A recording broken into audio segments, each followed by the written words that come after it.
Hey guys, welcome back to my channel. In this video, we will be looking at two major themes in Macbeth: ambition and guilt.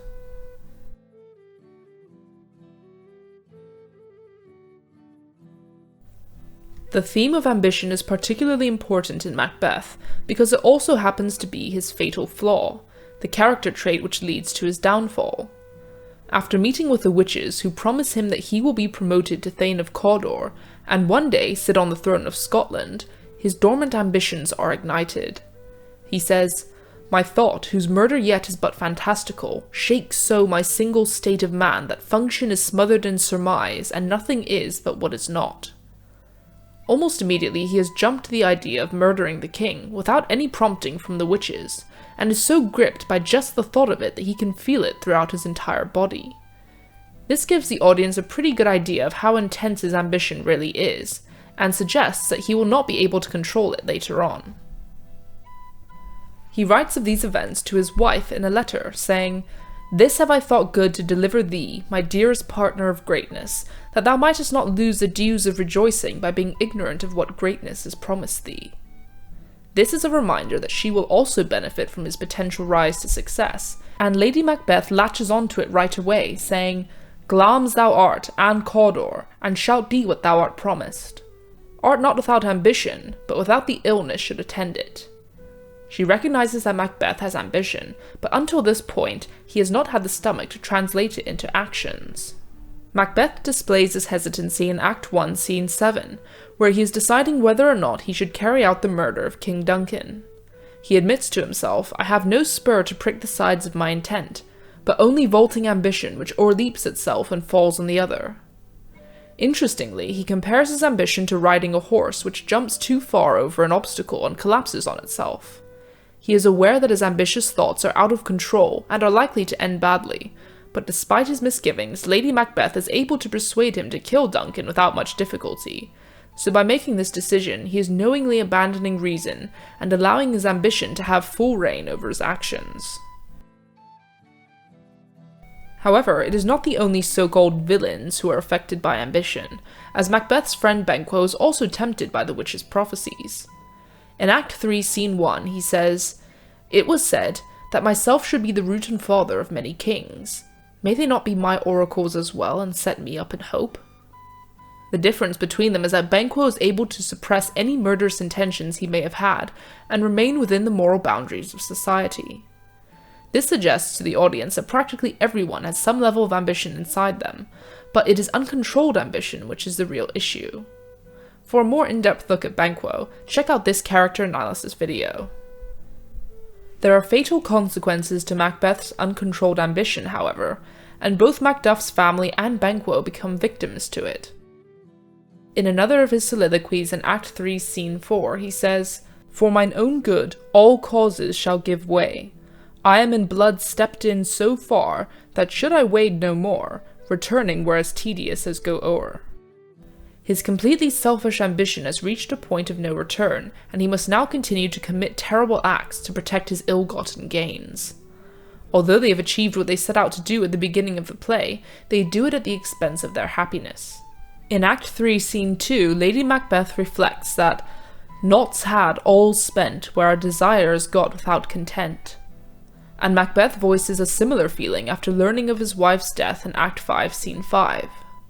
"Tomorrow and tomorrow and tomorrow creeps in this petty pace from day to day. Life's but a walking shadow, a tale told by an idiot, full of sound and fury, signifying nothing." Because they have allowed their ambition to overrule their morality and reason, their success is meaningless and hollow, and all that is left is guilt for their actions, which effectively destroys both of their lives.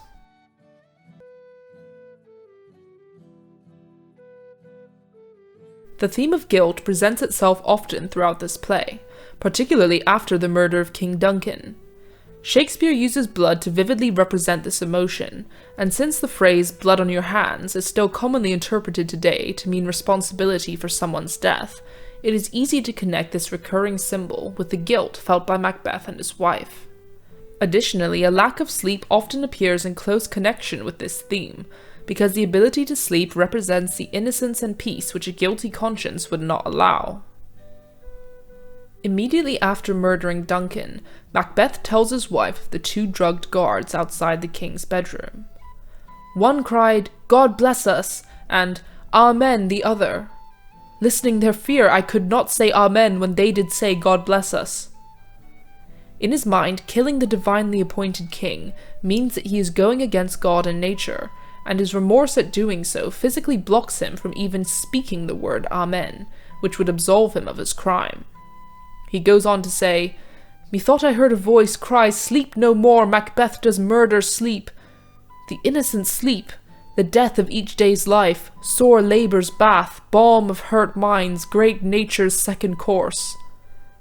Macbeth gives us a long list of metaphors for innocent sleep, which highlights its importance in this play, and also foreshadows their inability to sleep from here on out. The business of killing Duncan and framing the drugged guards leaves literal blood on both their hands, a clear visualization of their inner guilt. Initially, however, they have different reactions to this symbol. Macbeth cries out, "Will all great Neptune's ocean wash this blood clean from my hand?" He knows that the sin he has committed is so heinous that he will never be rid of his regret, while in comparison Lady Macbeth scolds him, saying, "My hands are of your colour, but I shame to wear a heart so white." A little water clears us of this deed. She seems to think that their crimes can easily be swept under the rug by putting on a front of innocence, and because of this, her repressed guilt only reveals itself much later. If you're enjoying this video so far, hit the like button below, it really helps out the channel. In Act 3, Scene 2, Macbeth admits to his wife that he has been afflicted by terrible dreams that shake us nightly. Better be with the dead than on the torture of the mind to lie in restless ecstasy.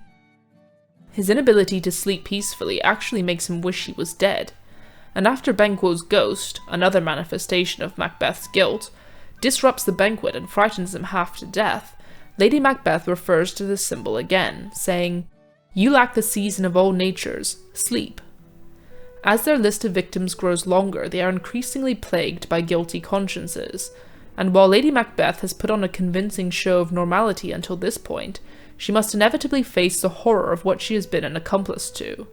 And in the final act, her guilt finally manifests itself in the form of a complete break from reality.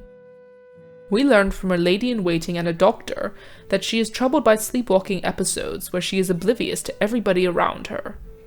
Because she believes that she is alone, we are finally able to see Lady Macbeth's true emotions, and her sense of guilt is overwhelming. "Out, damned spot, out I say! Who would have thought the old man to have had so much blood in him? The Thane of Fife had a wife! Where is she now? What, will these hands ne'er be clean? Here's the smell of the blood still. All the perfumes of Arabia will not sweeten this little hand. Wash your hands, put on your nightgown, look not so pale, I tell you yet again, Banquo's buried, he cannot come out on's grave."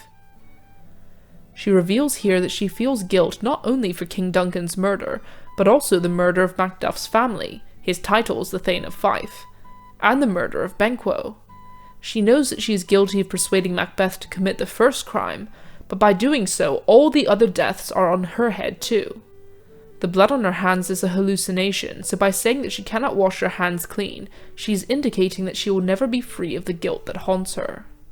The death of Macbeth and his wife are almost merciful in comparison to the torturous guilt they have lived with, and through the powerful symbols of blood and sleep, Shakespeare is warning his audience that there are mental consequences for shocking crimes such as these, not just physical ones. Thanks for watching, guys. Hit the like button below and subscribe to my channel for more content. See you next time!